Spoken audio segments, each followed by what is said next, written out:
이어서 민주당 내 갈등과 함께 국민의힘 내부 분위기까지 한번 짚어보도록 하겠습니다. 더불어민주당 정청래 대표가 추진한 대의원 권리당원 1인 1표제 개정안이 어제 당무위원회를 통과했습니다. 정청래 룰이라고 하는 이 개정안은 20대 1의 대의원 당원 표심 비중을 1대 1로, 다시 말해 대의원 한 표의 영향력을 크게 줄이고요. 일반 당원 한 표와 같은 비중으로 맞춰서 당원 주권주의를 강화하겠다, 이런 내용입니다. 하지만 민주당 내부에서 졸속 개정이다라면서 반발이 커지고 있습니다. 특히 일부 친명계 당원들이 법원에 가처분 신청까지 내면서 갈등이 더욱더 심화되고 있는데요. 이렇게 상황이 심각해지자 민주당 지도부는 원래 28일 예정이었던 중앙위원회 일정을 다음 달 5일로 일주일 연기하기로 했습니다. 자, 먼저 민주당의 이 1인 1표제부터 좀 짚어보도록 하겠습니다. 민주당이 대의원과 권리당원 표의 가치를 현행 20대 1에서 1대 1로 바꾸는 1인 1표제를 추진하고 있는데요. 이 사실상 이 대의원제를 무력화하고 권리당원의 권한을 강화하겠다는 건데, 이거 어떻게 좀 해석하십니까? 그러니까는 조금 용어들이 조금 생소하시죠. 뭐 권리당원 나오고 막 이렇게 대의원 이런 거 나오니까 조금 어려운데, 일단 권리당원이라고 하는 것은 민주당에서 이제 월 뭐 얼마 이렇게 당비를 내면서 활동을 하시는 당원을 이제 권리당원 이렇게 부르고요. 이제 국민의힘 입장에서는 책임당원 이렇게 부르죠. 네. 뭐 월 1,000원 내시는 분도 있고 뭐 더 많이 내시는 분도 있고, 이제 그런데 민주당에서 또 이제 대의원이라는 게 있는데, 대의원이라고 하면 조금 당에서 오래 활동을 하시거나 여러 가지 직책을 맡으면서 활동하시는 분들에게 대의원이라는 직책을 줍니다. 그래서 민주당 같은 경우는 이재명 체제, 당대표 체제가 들어오기 전에는 이 일반 권리당원과 대의원의 표 값어치가 한 60대 1 정도가 됐었어요. 근데 이재명 당대표 체제 들어오면서 그나마 이거를 20대 1 정도로 낮췄거든요. 근데 정청래 체제가 지금 이걸 1대 1로 만들겠다라고 드라이브를 걸고 있는 거예요. 그러니까 결국 차기 당권 가지고 지금 이러는 겁니다. 제가 볼 때는. 그러니까 정청래 당대표는 지난 전당대회 때 박찬대와 서로 이제 당대표 선거를 하면서 대의원에겐 졌었어요. 대의원 선거에서는 지고 일반 권리당원에서는 이겼거든요. 그러니까 정청래 입장에서는 대의원이 조금 어려운 힘든 부분인 거예요. 그래서 이 값어치를 낮추면 본인에겐 좋죠. 네, 정청래에게 유리해지는 거죠. 그래서 이렇게 1대1 투표를 지금 값어치를 1대1로 만들려고 하는 것인데, 누가 봐도 뻔하잖아요. 누가 봐도 자기에게 유리한 룰을 지금 만드는 거거든요. 그게 지금 전당대회가 다가오면서 정청래 대표 입장에서 연임을 하고 싶어요. 왜냐하면 총선을 앞둔 전당대회는 정말 핫합니다, 여러분. 전 지난 전당대회 나갔었거든요. 조금 덜한 전당대회였는지 모르겠는데, 뭐 국민의힘도 마찬가지입니다. 네. 다가오는 전당대회 이제 총선 바로 앞둔 전당대회는 굉장히 핫한데, 정청래 대표는 지금 이 전당대회에서 또 대표를 하고 싶은 겁니다. 그래서 룰을 이렇게 변경하고 있는 거고, 그 반대편에 있는 이제 이른바 뭐 명청 갈등이라고 치면 친명계 쪽에 계시는 네. 분들은 반발하고 있는 거죠. 아니, 정청래 대표의 뭐 공약이었대요, 이게 1대1로 하는 게. 그래서 알겠는데 왜 이렇게 갑자기 수기도 거치지 않고 빠르게 그냥 하느냐는 겁니다. 그도 그럴 것이 투표율이 16.81%밖에 안 됩니다. 그러니까 뭐 절반 되지도 않고 절반의 반도 지금 안 되는 수준으로 투표를 해놓고 뭘 이거 가지고 룰을 이렇게 뭐 번갯불 구워 먹듯이 이렇게 해버리냐라는 겁니다. 그래서 지금 고소 고발이 지금 내부적으로도 난무하고 있는 상황인데요. 그러니까 정청래 대표는 사실상 뭐라 그럴까요? 이 룰을 변경하면서까지도 뭔가 이 당의 그립감을 잡고 싶어 하고, 그 얼마 전에 초선들 모인 자리에 가서 이 명청 갈등에 명 쪽에 또 누가 있냐면 그 위에 김어준이라는 분이 또 유튜버가 계시기 때문에 이 유튜버 김어준의 딴지일보가 우리의 민심의 바로미터입니다, 이런 얘기를 했어요. 네. 그러니까 완전히 그냥 김어준 딴지일보 그쪽 세력, 일명 우리가 부르는 개딸 세력, 그쪽이 완전 그 강성 지지층을 완전히 안고 가겠다라는 것을 천명한 것이죠. 그래서 일부에서는 이 1대1 권리당원 전성시대, 당원 전성시대가 아니라 개딸 전성시대다, 뭐 이런 얘기까지 지금 나오고 있거든요. 그래서 결국 이것은 다음번에 당대표 연임을 하고 싶어하는 정청래 대표의 아주 눈에 빤히 보이는 룰 변경이다, 이렇게 보입니다. 네. 저도 비슷하게 생각하는데요. 결국에는 포스트 이재명을 누가 할 것인가. 이게 조금 시기적으로 빠른 느낌도 있습니다만 거기에서의 갈등이 이제 시작이 된 거다라고 보입니다. 조금 아까 대변인님 말씀해 주신 거 전당대회 때 생각을 해보면은 그때 김어준 씨가 인천에서 엄청 큰 행사를 했었거든요. 문재인 전 대통령도 왔어요. 그리고 거기에 정청래 당시 후보 전당대회 후보도 갔습니다. 그런데 박찬대 후보는 가지 않았어요. 그때 많은 사람들이 했던 얘기가 이재명과 박찬대 그리고 문재인, 김어준 그리고 그 밑에 후보로 나온 정청래가 있구나라는 생각들을 많이 했었던 거죠.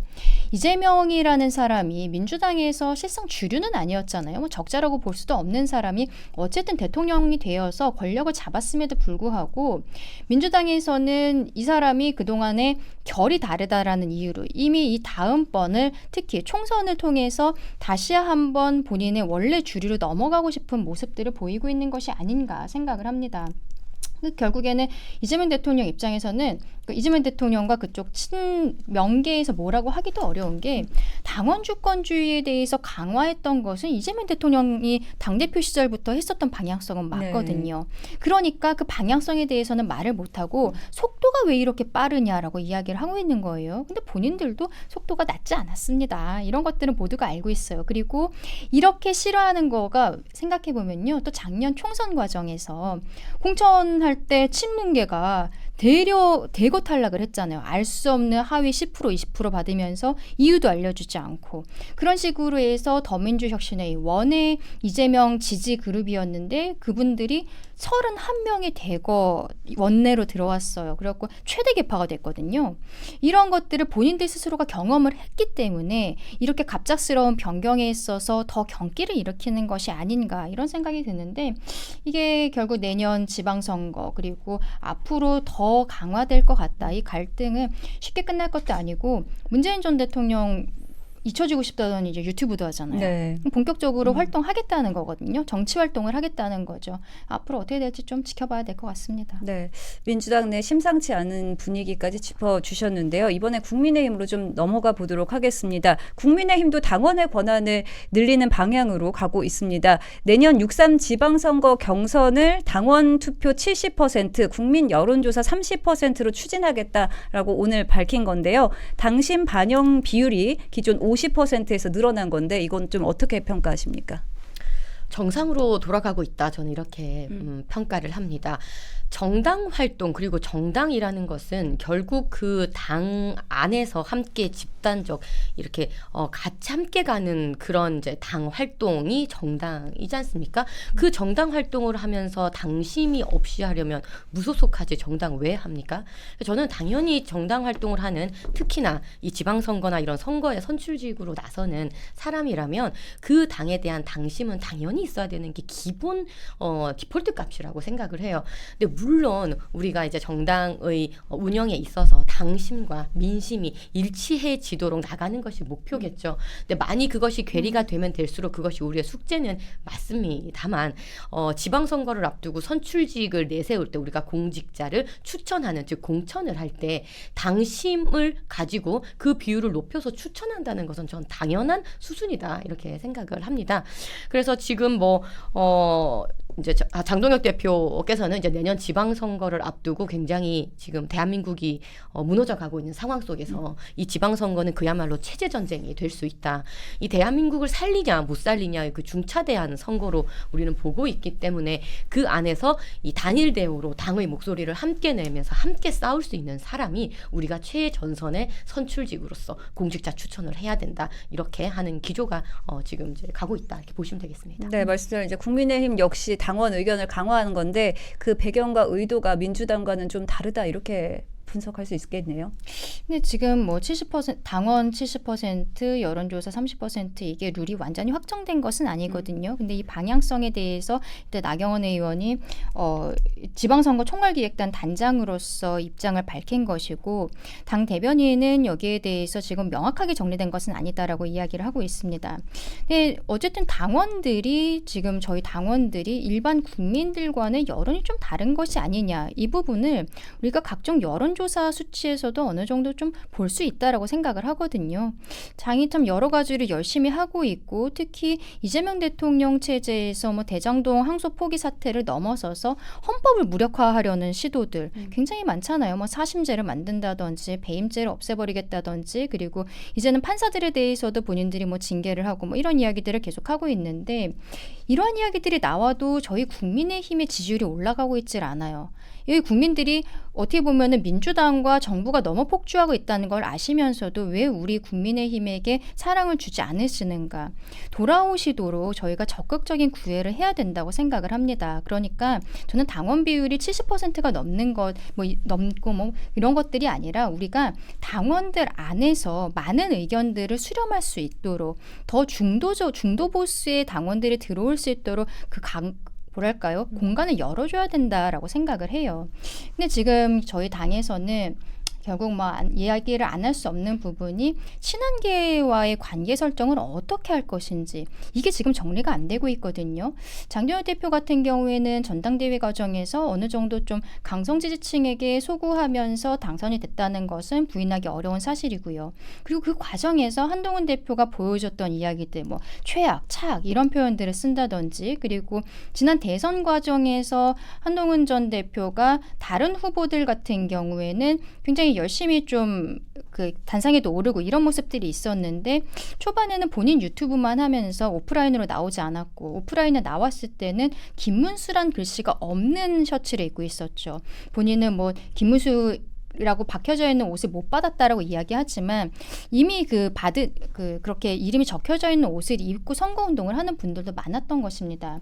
이러한 것들이 국민들로 하여금 그 한동훈 대표가 했었던 방향성에 대해서는 공감을 하지만 특히 당원들께서는 당 안에서 저렇게 다른 목소리 내도 되나? 이런 생각들을 많이 하셨던 거예요. 그래서 당원 게시판 사태도 지금까지도 해결이 되지 않고 있는데 저는 어쨌든 저희가 뭐 50% 하냐 70% 하냐가 문제가 아니라 지금 당을 하나로 만들어야겠다라고 그 장동혁 대표도 계속 이야기를 하고 있잖아요. 그러면은 친한계에 대해서 어떤 방식으로든 빨리 정리를 해야 된다고 생각을 합니다. 그리고 지금 당원 게시판 사태뿐만이 아니라 그리고 친한계의 몇몇 인사들이 당무감사위원회에도 올라가 있다라는 이야기들이 있어요. 이 부분도 빨리 처리를 해서 하나가 되는 것. 정말로 우리가 당이 하나가 돼야 그 다음에 외연확장을 하는 것이지 당이 하나가 되지 않았을 때 외연확장이라는 건 있을 수 없는 일이라고 생각을 하거든요. 이 부분을 빨리 정리하셔야 된다고 생각합니다. 네, 당이 하나로 가는 게 중요하다 이렇게 말씀을 해주셨고요. 그리고 그와 함께 여야 모두 이제 여야를 떠나서 결국은 중도층이 소외되는 거 아니냐 이런 우려의 목소리도 내주셨거든요. 어떻게 보십니까? 글쎄요. 저는 이제 중도라기보다는 이제 어떤 실용주의자분들, 그러니까 어느 당을 지지합니까 했을 때 지지하는 정당이 없을 수도 있어요. 근데 나는 늘 중간에만 있어요 하시는 분들은 없잖아요. 그래서 전 중도라기보다는 그냥 지금 당장은 지지하는 정당이 없으신 분들에게 또 우리는 소구를 해야 된다고 생각을 하는데 그분들은 사실상 정책을 보시고 뭐 이 정책은 이쪽이 좋은 것 같고 저 정책은 저쪽이 좋은 것 같다. 약간 실용적으로 좀 판단하시는 분들이 조금 요 가운데 포션에 계시는 것 같은데 요 분들께는 사실 저는 일로서 다가가고 일로서 설득을 해내는 것이 저는 가장 좋다고 생각을 합니다. 이분들께는 어떤 정치적인 수사나 어떤 정치적인 언어로 설득을 하기보다는 실질적인 일을 해내는 그냥 발자취로서 설득을 하는 것이 가장 좋다고 저는 생각을 합니다. 이제 우리가 서울시장 여론조사 많이 한번 보실 텐데요. 오세훈 시장이 그래도 꽤 더블 스코어로 이기고 있지 않습니까? 근데 그게 그 오세훈 서울시장의 정치색 때문에 인기가 있다기보다는 그분이 쭉 서울시에서 해왔던 여러 가지 정책이 일로서 보여준 것이 어느 정도 소구력을 이제 가졌다라고 저는 생각을 합니다. 가령 예를 들면 뭐 기후동행 카드라든지 뭐 보라매 공원을 이번에 이제 정원 박람회에서 굉장히 1,000만 명 정도의 관광객들이 오게 하면서 매출이 뭐 200% 이상 늘고 하는 이런 일적인 것으로 보여드리는 일들 이런 것들로 인해서 소구를 할 수 있고 설득을 할 수 있다고 생각을 합니다. 그래서 이거에 대해서 늘 우리가 뭐 중도 확장, 개혁, 혁신 이런 건 늘 부르짖지만 이거에 대한 이제 방법적인 측면을 저는 조금씩 우리가 전략적으로 수정할 필요가 있다고 생각을 하고요.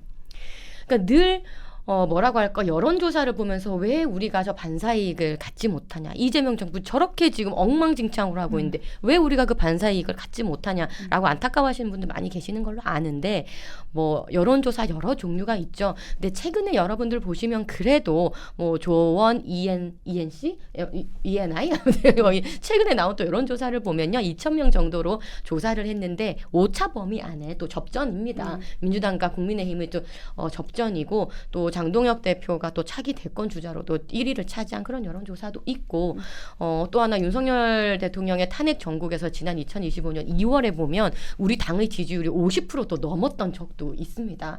그렇기 때문에 뭐냐면, 오히려 이런 여론조사에서 또 하나의 해석을 할 수 있는 부분은, 우리가 정말 단일 대우로 확실하게 저 무도한 여당 이재명 정권을 향해서 싸울 때에 오히려 지지율이 올라가고 우리의 단합된 모습을 보일 때에 오히려 지지층 분들이, 많은 국민들께서 응원을 더 해주실 수 있다. 저는 또 이렇게 또 해석을 합니다. 네, 또 민주당 내부 갈등도 다시 한번 좀 짚어볼 텐데요. 이 정청래 대표가 밀어붙이는 이 1인 1표제 요거에 대해서 졸속 추진이다라는 당내 반발이 확산되고 있는 분위기인데, 이거 다시 한번 좀 짚어주시기 바랍니다. 그렇죠. 그렇기 때문에 지금 중앙위가 원래 좀 일찍 열리기로 했었는데, 이거를 원래 28일에서 다음 달 5일, 그러니까 일주일을 늦춘 거예요. 그러니까 그만큼 내부적인 갈등이 있다. 뭐 이현주 의원 같은 경우에는 최고위 회의에서 뭐 정청래 대표 면전에서 왜 이런 식으로 졸속 추진하냐라고 큰 소리를 냈죠. 근데 이현주 의원이 이야기했다는 것도 저는 좀 의미가 있다고 생각하는 게, 이분이 지난 총선에 민주당으로 갈 때 정성호 현 법무부 장관이 데리고 갔다라는 게 이미 언론에 보도가 되었어요. 그렇다면은 이현주 의원이 본인 개인만의 생각일까? 정성호 법무부 장관이야말로 정말로 찐명계인 거잖아요. 그러면 이것은 대통령실의 생각을 최고위에 와서 한 것이 아닌가, 이야기를 한 것이 아닌가라는 생각이 들 수밖에 없는 거죠. 날짜도 저는 좀 애매하다고 생각을 합니다. 이게 12월 5일에 하겠다는 게, 지금 최근에 여론에서는 국민의힘이 12월 3일을 전후로 해서 무언가 메시지가 나올 것이다. 이 이야기들이 많이 하고 있거든요. 그러면 그 이슈가 아마도 막 2, 3일 정도는 갈 것이라고 생각을 하고, 그러면 이게 12월 5일에 어떠한 결정이 나오던지 간에 약간 뉴스에 있어서는 뒤로 빠질 수 있는 이런 날짜를 고른 것이 아닌가라는 생각들도 드는 거예요. 결과적으로 지금 민주당 내에서 정청래 대표가 지금으로서는 내년 당대표의 연임 가능성이 좀 높아 보이는 상황에서, 물론 뭐 김민석 총리도 열려있는 형태의 답변을 하고는 있습니다만, 현역 의원들의 줄서기가 어떻게 될 것인가, 이재명 그 친명 끈을 잡고서는 들어왔던 사람들이 지금 이렇게 둘이 갈라지고 있는데, 다음번 공천권을 행사하는 것이 정청래라는 것이 거의 확실해 보인다면은 태도 변화도 있을 수 있는 것 아니겠습니까? 이런 부분들 좀 지켜봐야 될 것이라고 생각합니다. 네, 국민의힘도 좀 살펴보겠습니다. 국민의힘 지방선거 총괄기획단 단장인 나경원 의원은요, 당원 투표 70% 안에 대해서 당세 확장을 위한 결정이라고 했고요. 또 장동혁 대표는 내년 지방선거는 체제전쟁이 될 것이다, 이렇게 강조를 했습니다. 지방선거 제도전이 유력한 오세훈 서울시장, 또 박형준 부산시장은 이제는 계엄 옹호 세력과 거리를 두고 외연 확장에 나서야 한다라고 목소리를 내고 있는 상황입니다. 어떻게 보십니까? 지금 국회에서 국회의원 수가 우리가 밀려서 정말 아무것도 못했던 지난 그 아픈 나날들을 국민께서 많이 보셨지 않습니까? 지방선거에서까지요, 우리가 정말 지켜내지 못하면 정말 이 대한민국의 진짜 사회, 사법, 시스템, 체제 완전히 무너질 수 있다는 그런 위기감을 갖고 있습니다, 국민의힘은. 그래서 지금은 뭐 그 어떤 다른 목소리, 자기 정치할 때가 아닙니다. 지금 당 안에서 단일 대우의 한 목소리로 저 무도한 이재명 정권과 싸우는 그것 말고는 지금 생각할 여유가 없습니다. 그래서 지금 지방선거를 앞두고 사실상 국민의힘은 굉장히 힘든 선거를 하고 있어요. 왜냐하면 앞전 대통령의 탄핵을 겪고 난 이후의 선거이기 때문에, 여러분, 우리 박근혜 대통령 탄핵 이후에 얼마나 힘든 그 싸움을 했던 지지난한 일들을 겪었습니까? 근데 그 이후보다는 그래도 저는 지금 장동혁 대표, 이 지도부가 굉장히 그래도 열심히 최선을 다하고 있다고 생각을 합니다. 그래서 많은 당원분들, 국민들께서 그래, 국민의힘 탄핵 이후에 정말 힘든 상황이지만 그래도 좀 똘똘 뭉쳐서 이번 지방선거에서는 저 이재명 정권이 이 나라를 완전히 송두리째 망가뜨리는 일을 좀 막아봐라 라고 하는 그 하나의 명분 아래 치르는 선거여야만 한다 이렇게 생각을 하고요. 그래서 많은 당원분들 그리고 국민들께서 좀 그것에 대한 힘을 좀 모아주시기를 바라고 새는 이제 양날개로 난다고 했었는데 지금 너무 원사이드적으로 이제 국민의힘이 너무나 아무것도 할 수 없는 그렇게 힘든 상황에 있기 때문에 이 지방선거에서는 그래도 좀 힘을 실어 주실 수 있는 그런 기회를 우리가 좀 가질 수 있지 않을까라고 생각을 하고요. 선거에 나서는 후보자께서는 많이 조급할 수 있습니다. 그래서 이런 목소리도 들리고 저런 목소리도 들리고 지금은 이런 얘기를 해야 될 것 같고 막 그런 얘기가 생각이 들 수 있습니다. 충분히 이해는 하지만 지금 우리의 단 하나의 목표는 정말 대한민국 체제 지켜내는 것이라는 거. 그거 하나로 정말 똘똘 뭉쳐서 지방선거 치러야 된다는 말씀 다시 한번 드립니다. 네. 이제 마지막으로 여야 모두 당원 중심 구조로 바뀌게 된다면 강성 지지층에 의해서 극단화를 더 부추기는 게 아니냐 이런 걱정하는 시선이 있거든요. 이에 대해서는 어떻게 해석하십니까? 그렇죠. 내년 지방선거는 뭐 어쨌든 윤석열 전 대통령의 탄핵 이후로 처음에 이루어지는 이제 커다란 선거기 때문에 여기에서 어떠한 결과가 나오느냐가 그 다음 총선까지도 이 분위기가 이어질 수밖에 없는 상황이지 않겠습니까? 근데 결국에 선거라는 것은 중도층을 가지고 올 수 있는 쪽에서 이기는 거거든요. 이미 대한민국 정치는 양극단화가 되어가고 있고 그러면은 승리하기 위해서는 그때 당시에 나오는 선거 무렵에 나오는 이슈들에 대한 대응도 중요하겠습니다만 그 이전부터 중도층의 마음을 사로잡을 수 있는 정책이라든지 메시지 같은 것들이 꾸준히 나와야 된다고 생각을 합니다. 근데 지금 저희 국민의힘에서는 중도층에 소구할 만한 정책이나 메시지가 얼마나 나오는지 저는 여기에 대해서는 좀 반성적 고려가 필요하다라고 생각을 해요. 특히 최근에 장도연 대표가 우리가 황교안이다 이런 이야기를 했던 거는 저는 맥락은 이해가 됩니다. 왜냐하면 그때 황교안 전 대표에 대해서 뭐 압수수색 영장도 나오고 그리고 집에 쉬고 있는 사람을 갑작스럽게 뭐 체포를 해가서 구속영장 청구까지 했는데 영장은 기각됐거든요. 그리고 마침 또 같은 날에 박성재 전 법무부 장관은 두 번째 구속영장이었는데 또 그것도 기각이 됐습니다. 특검의 정치적인 공세에 대해서 당에서는 당연히 날선 이야기들이 나와야 되는 것은 사실이지만 그 메시지 자체가 국민들께서 보시기에는 앞뒤의 맥락을 생각하지 않게 되는 메시지가 아니었나 저는 그 부분이 굉장히 아쉽다고 생각을 해요. 당대표 그리고 대변인들의 어떤 멘트 같은 것들은 조금 더 섬세해졌으면 좋겠다라고 생각을 하고 장동혁 대표가 지금 고민이 굉장히 깊을 것이라고 생각을 합니다. 본인의 정치적인 스탠스, 정치적으로 더 크기 위해서 당대표가 되었을 것인데 그러기 위해서는 내년 지방선거를 이겨야 되거든요. 근데 이기기 위해서는 중도층에 소구를 해야 되는데 본인은 강성 지지층에게 소구를 하면서 당대표가 되었던 상황이기 때문에 이제라도 저는 조금씩 바뀌어가면 된다 그렇게 생각을 합니다. 지금 신동욱 최고도 반성의 메시지, 뭐 사과의 메시지 이런 것들에 대해서 이야기를 하고 있고 의원들 그리고 당원들이 많은 분들이 그 부분에 대해서 우려를 하고 계세요. 이거는 우리 당에서 그동안에 탄핵 특히 인용이 되었을 때 윤석열 전 대통령 파면이 되었을 때 오히려 우리는 민주당보다도 더 먼저 사과 메시지가 나갔던 당입니다. 그런데 계속적으로 사과하지 않는다는 거예요. 민주당에서도 그렇게 이야기를 하고 있습니다. 그거는 저희들이 사과를 앞으로 말로는 했습니다만 행동으로 국민들께 보여드리지 못했다라고 생각을 하고 그 이유가 무엇인지 두고 조금 더 깊게 고민을 해야 되는 시기가 오지 않았나 그렇게 생각합니다. 네, 지금까지 민주당과 국민의힘 내부 움직임을 좀 살펴봤습니다.